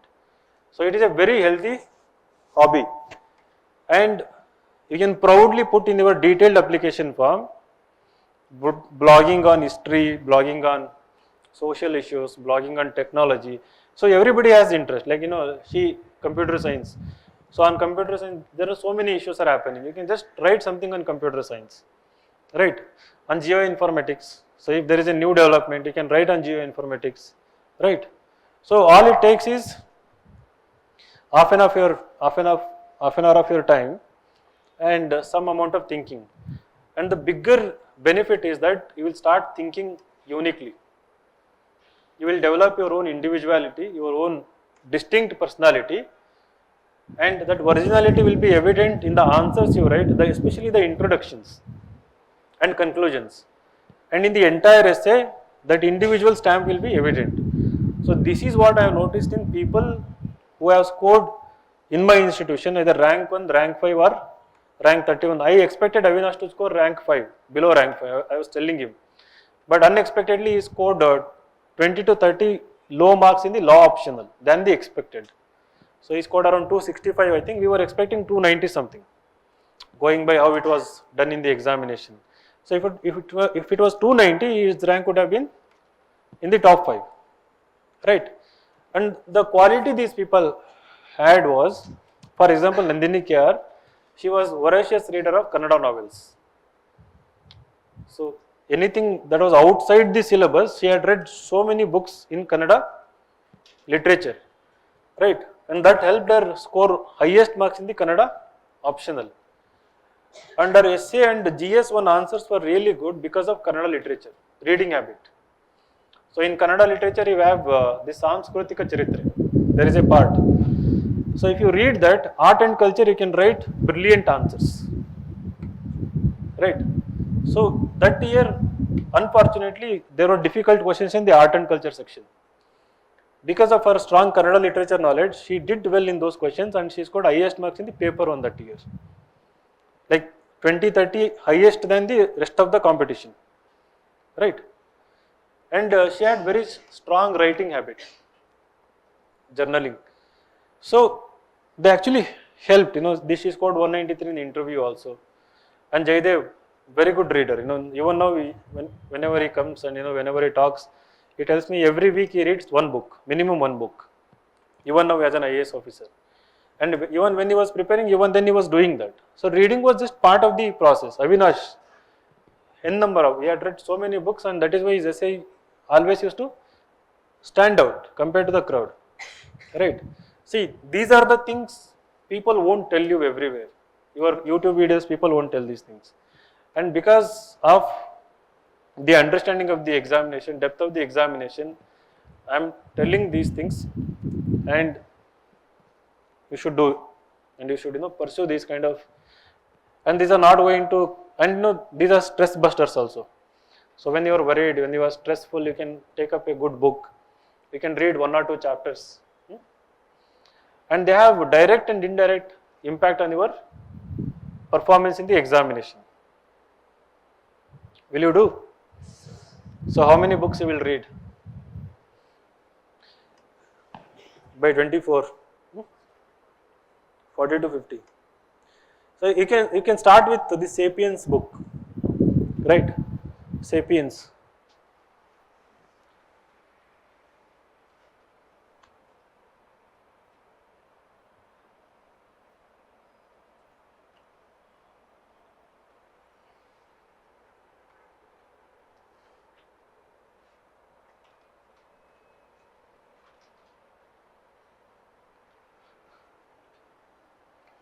This. And then he has written another good book, 21 Lessons for 21st Century, right? See, it has 55,373 ratings. A brief history, and when you search this book, Amazon recommends few more books here.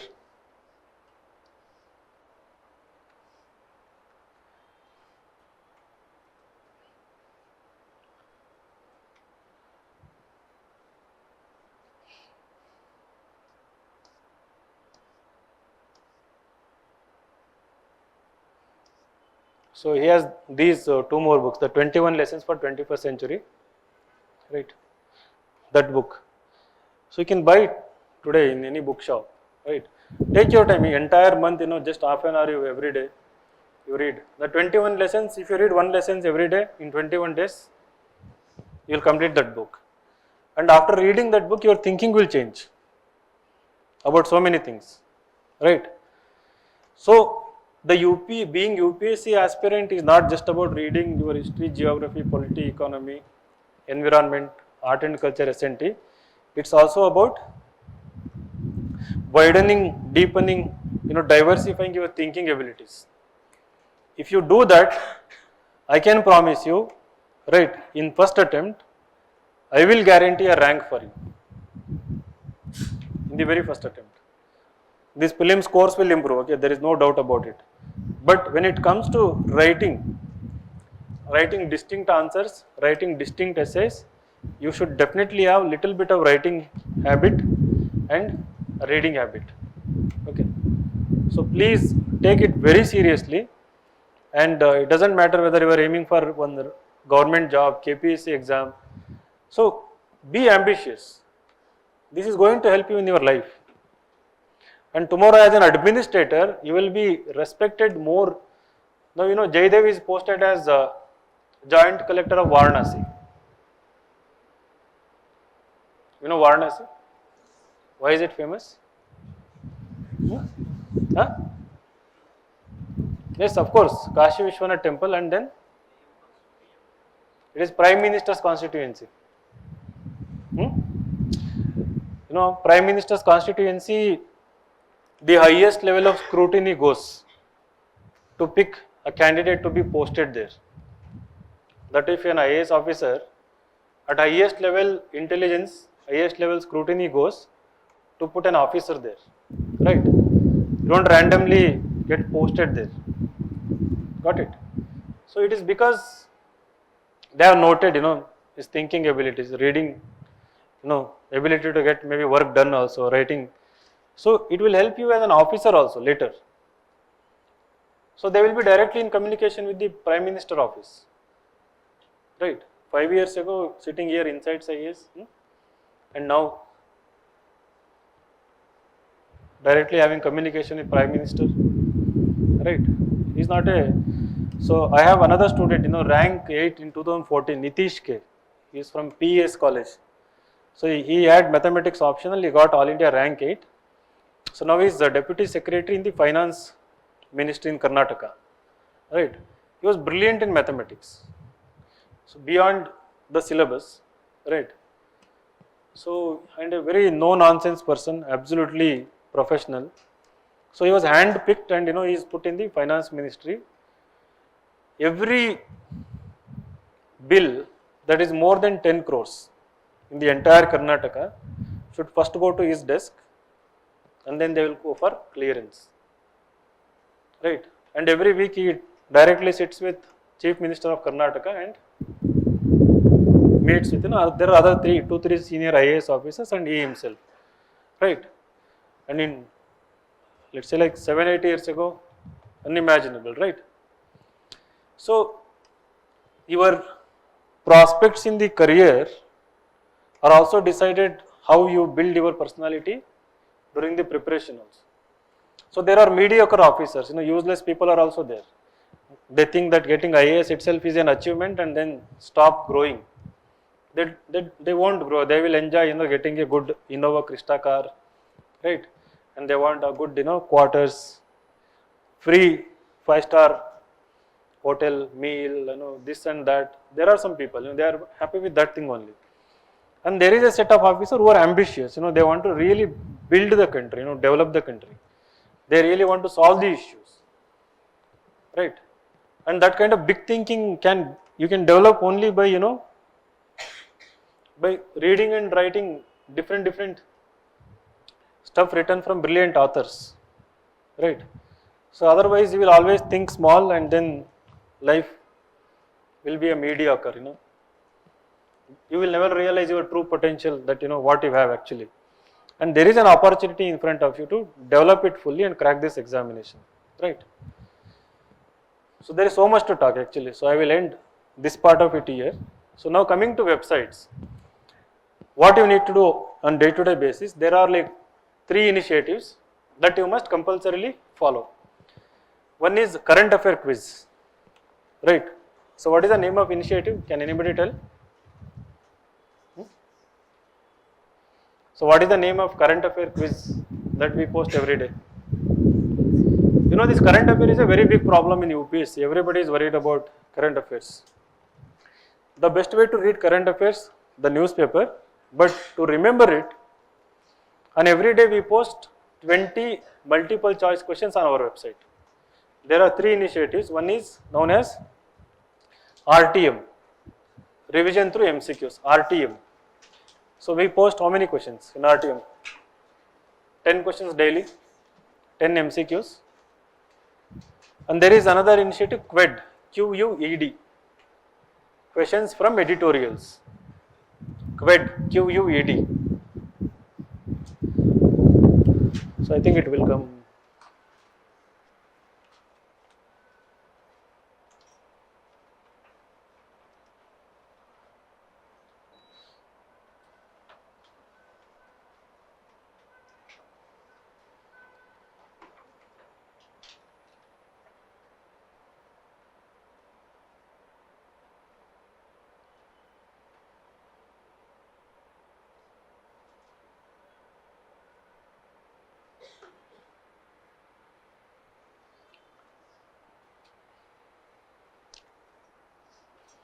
So this particular initiative started because in UPSC the questions started becoming analytical in prelims. So earlier they were straightforward, some factual questions. For example, right.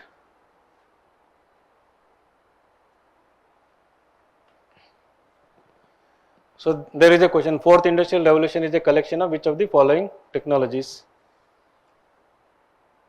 So there are 4 statements and there is a question about World Economic Forum. right?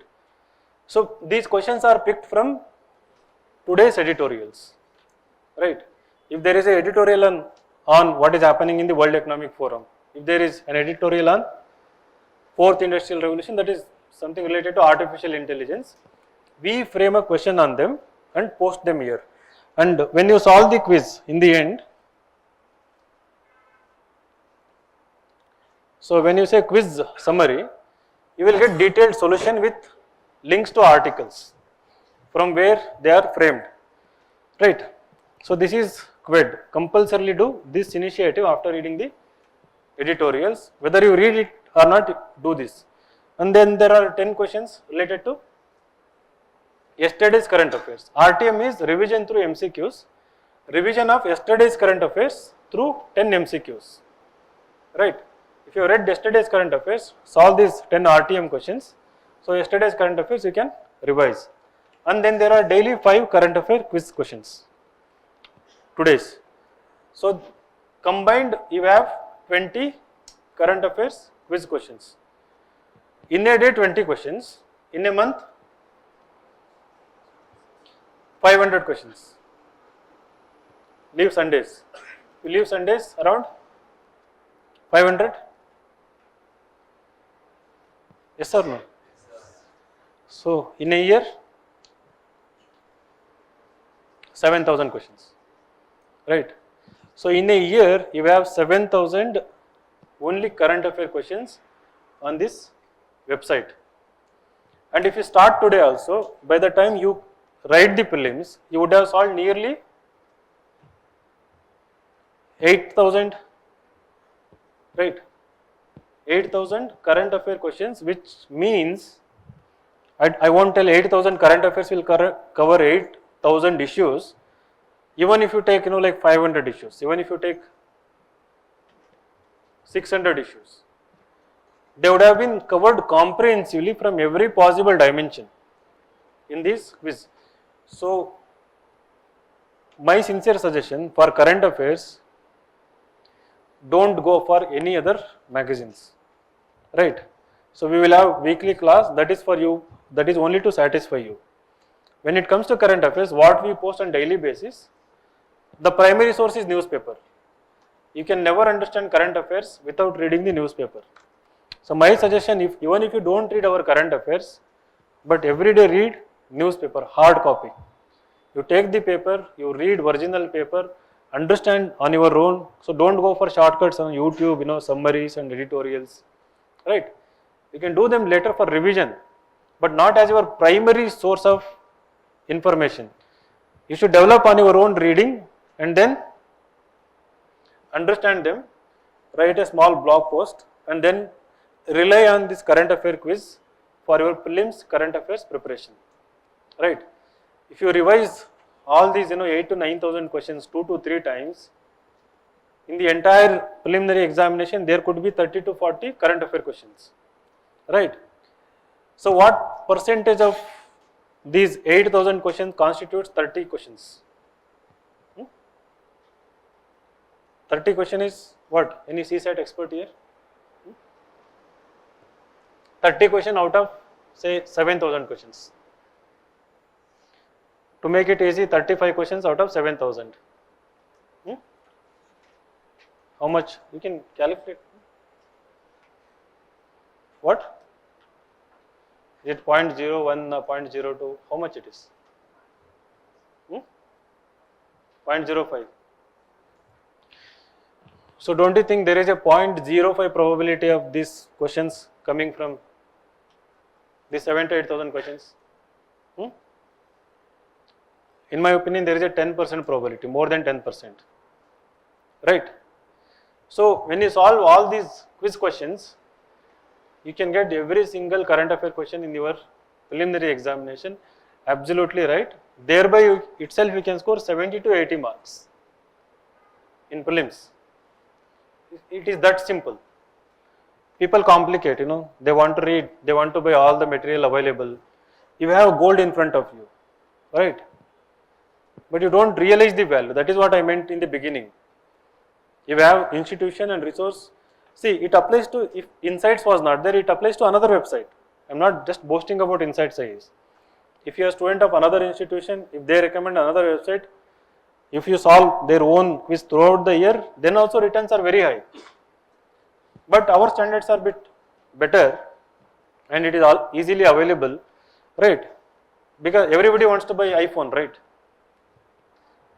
If you have a means to buy, right? ज़्यादा हो गया क्या? So the questions are actually good, they are well researched. So if you solve them repeatedly, your entire prelims current affairs preparation will be taken care. Then in addition to this, every day 5 static questions also we post. We call it static quiz, right? So there is a timetable for it. For example, we name it as mission 23, mission 24. So in a month, a particular subject related 5 daily questions are posted. So for example, in the entire month, if it is history, right? So you will have around 150 to 200 questions of history. That may not be a very big number, but that is in a way to motivate you to solve more questions. Start from year 5 questions and then go back to previous year questions, pick up, right? So this should be your daily routine. It will take around maybe 2 hours to solve, to read the solution, to make notes, but the time is worth spending, right? So when you start giving full length marks, let us say in the month of December, right, your score will be very good in preliminary mocks. So 5-6 months before actual preliminary examination, if your score is 90 plus or 100 plus, that means you are going to crack preliminary examination, right? To reach that level, 2 things. One, current affairs this way, and whatever we are teaching in the class, go back and solve at least 50 questions every day, right? That is a very big number, but because you have plenty of time, you people, you are not burdened by another subject, not so much of optional right now, right? So spend like 2 to 3 hours on solving, and you can pick questions from UPSC civil service exam, NDA exam, CDS, engineering service, economic service, wherever objective questions are there in any UPSC examination, any history related, for example, history is going on, solve every history question from first every UPSC examination, right? You can buy previous UPSC question papers, and by the time this history is over, you solve every MCQs by then. And if you do this for every subject, by the time this full length marks appear, you will be easily scoring 90 to 100 plus, because every subject by then you would have gained strong hold in them, in conceptually. Now what is the logic that I am suggesting this, for asking you to do 50 questions, 60 questions every day? Can someone answer? To develop skills, good. Of course, to develop skills, beyond that, very good. To learn from mistakes, time management, then ability to analyze, okay. What? Baitarang idhar hai yaar. To be consistent. Huh? Learning the skill, elimination skills.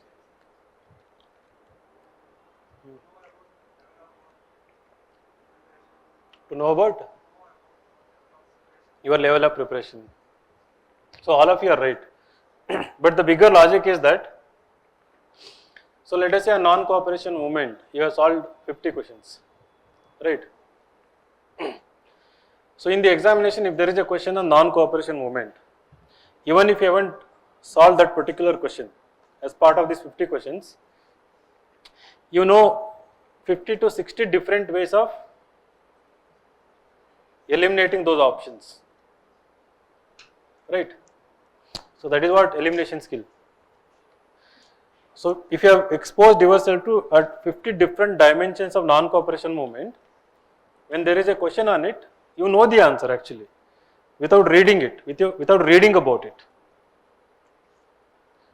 Your mind will easily eliminate, which is correct and which is. The textbook will not give you those 50 different dimensions. in one chapter, a non-cooperation movement, it will not give you. So when we are framing questions, we will do little bit research.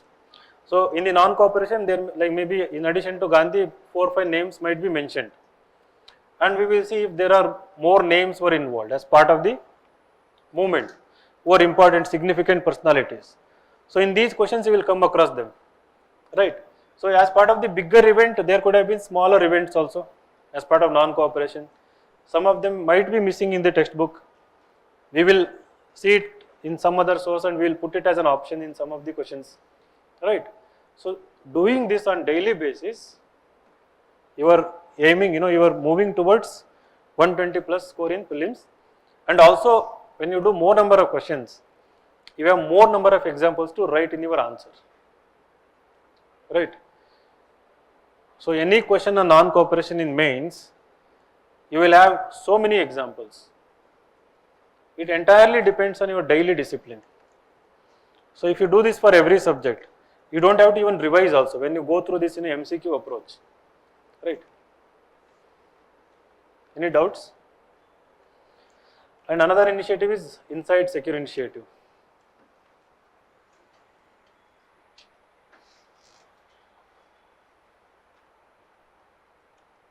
So you can go to this answer rating, and we give you model answers every day.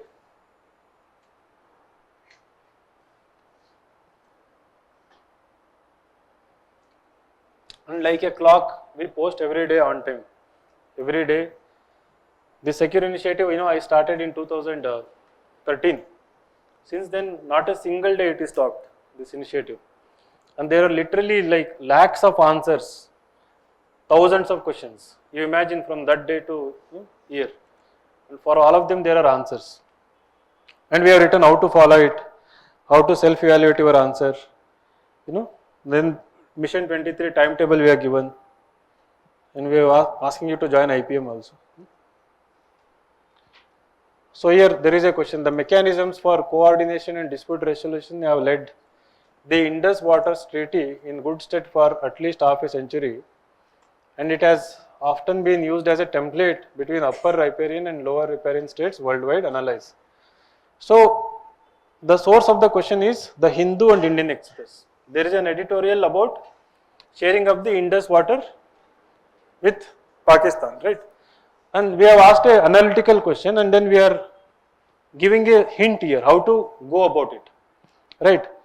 So why this question is asking, there is a context here, and then we are telling directive word, analyze means what you have to write, and then how to structure your answer. We are not giving the content here, brief structure, right? So the things are ready for you. All you need to do is execute. Take little courage, read that article. You don't have to, write an expert answer. Nobody is expecting you to write a perfect answer here. Just start. And you don't have to, listen to geography class also to write this. This question is as part of the geography, paper 1. Right. So you don't have to give excuse that my geography is not over and I won't. Right. Indus River in India map. What is tributary and what is not. What is right tributary and left tributary. And what is upper riparian, lower riparian. You just Google. They will tell you. Right. Which side of region is called as upper riparian, which is called as lower riparian. And then briefly read about the issue. What is it about? And then that is where the thinking comes. Then start thinking on your own, right? Keep everything aside, your notes, laptop, take a pen and paper and just think and write whatever comes to your mind. This is this simple. And you will write a very bad answer, your grammar will be very poor, your introduction will be very bad, and some of the answer will miss the content. Some case it can be deviated answer also, and it is perfectly fine. I use the word perfectly fine because that is how you start actually. First you fall down and then you slowly, get up and then you slowly walk and again you will fall down. The more you fall down, you have remembered more number of lessons, as I said, right? You learn from mistakes. And if we haven't started with imperfect answer, you are always in that particular position even after 1 year. Did you get this point? If you are starting with a wrong answer, imperfect answer, after say 2 months, after a certain amount of consistency, if you are writing a decent answer, you have achieved so much in 2 months. And if you are still thinking and weighing in options like whether to write or not, I will write only after geography is over, I will write only after economy is over, you would have wasted 6 months, absolutely 1 year, not writing a single answer. So it is better to start worse and then slowly improve rather than endlessly wait without writing anything, right? So every day question is uploaded in your portal, right? Download it, write it, go to mentor and show your answer. It is these small things which will make huge difference. Every day if you write one answer, by next year mains you will have minimum 300 answers, right, with you. If you attend every weekly test, right, that we are giving, you will have at least another 500, 600 answers. And if you appear in every monthly test as part of the, which we give 20 questions, right, you will have another 100, 150 questions and answers. And in addition to this, if you pick 2 questions from Secure Initiative, right, write every day, even if you write for 200 days, you will have around 400 questions and answers. So combined, let us say you have 1000 answers. That you have touched 1000 questions and 1000 answers. Now what is the probability of them repeating in mains? So in mains you have 80 questions from GS 1, 2, 3, 4, right? 80 out of 1000, right? At least even if 50% of these 40 questions I mean 80 questions you still have so much advantage. But the probability is in mains it is more than 60%. If you have written 1000 plus answers, you will know you would have already written answer to 60% of the questions that are appearing in the mains examination, right? So we haven't simply named simplifying UPSC exam preparation. Now to do everything what I have told, it requires what? Strong mind and strong personality. That is the one and only difference. Even if 10 people out of entire class, whatever I told, if you do this, I can give in writing with signature, these 10 people are going to get ranks. If you do all these quiz every day, revise them, write every answer, 2 more answers, weekly test, monthly test, listen to every class, revise them, just stick with this whole process, heart and soul. I can guarantee you are going to get rank. I have seen the evolution of people like that, starting from zero, they have evolved like that. And the only difference is the consistency and ability to stay consistent. That ability is what many people lack actually.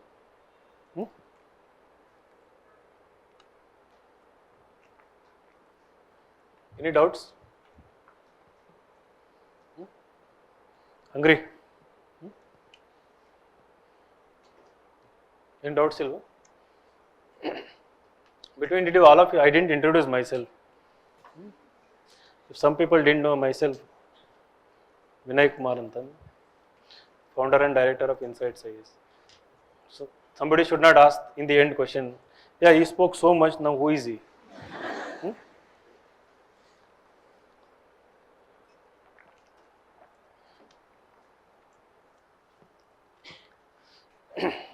Right?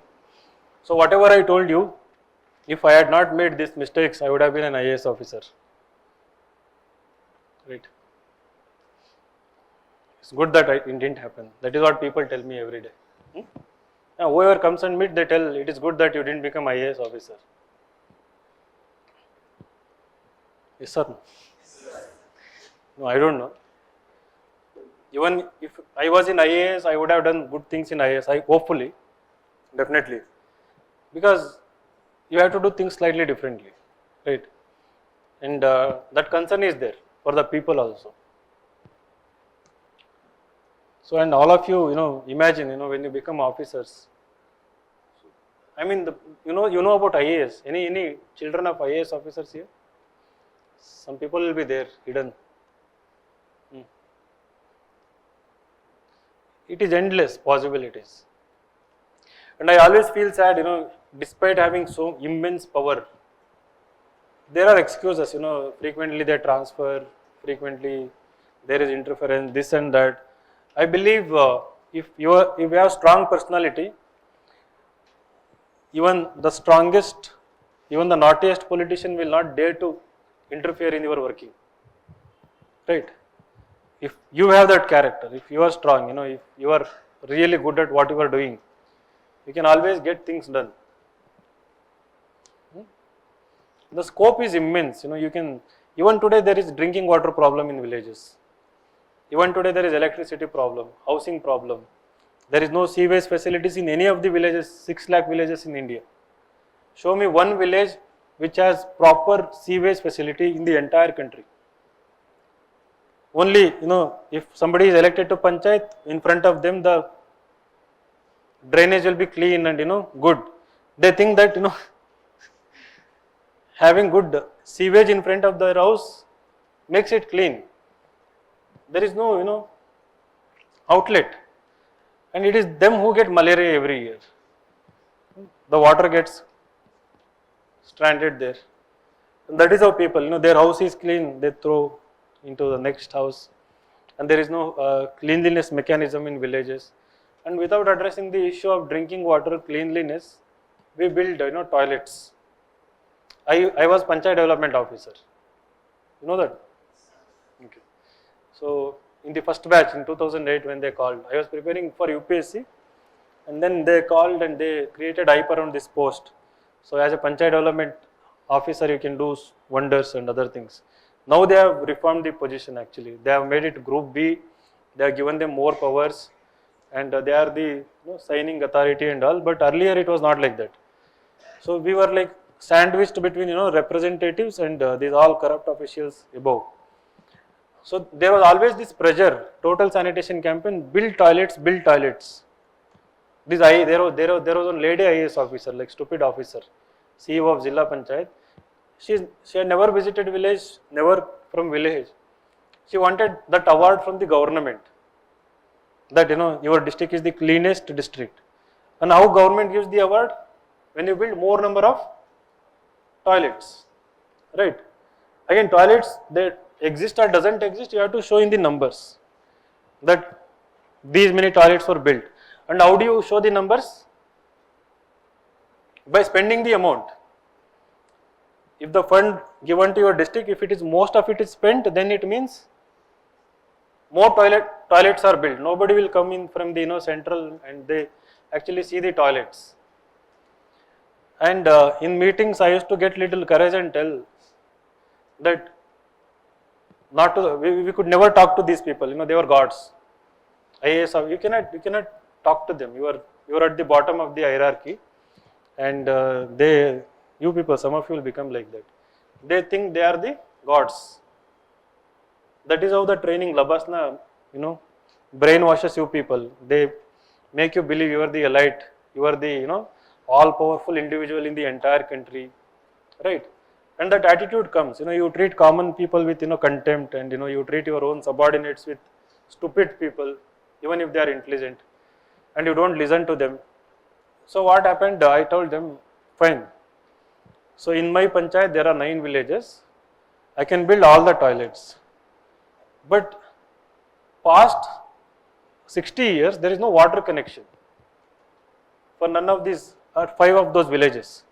There is no water connection. There is no, once in 9 days water was released.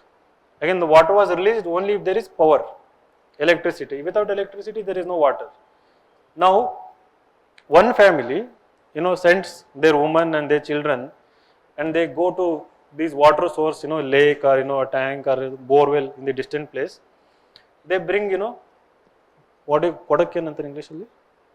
Pots.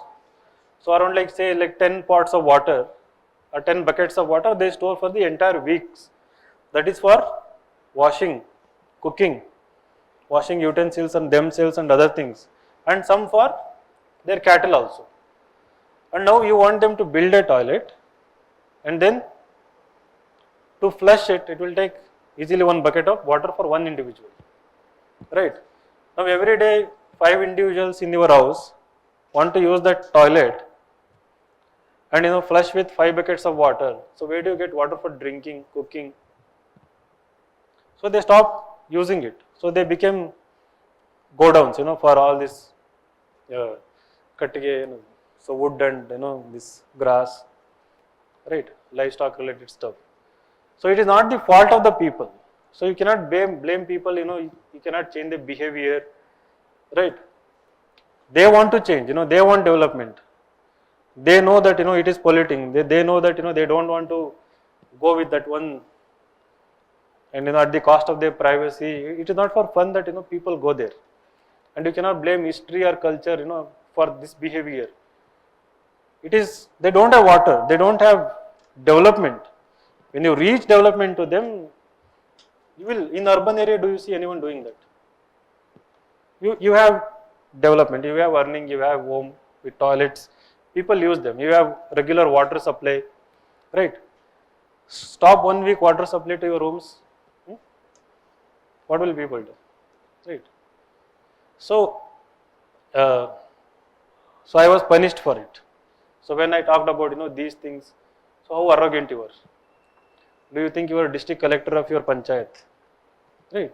We want numbers, right? So this is how the people. So I take these opportunities, these sessions to tell these small incidents. So that because I believe you are going to become officers, whether it is in KPSC or UPSC. So most of you will become officers when you study seriously. But you have to be sensitive. You have to develop those qualities. You have to be empathetic, and you have to always listen to people on the ground, respect them.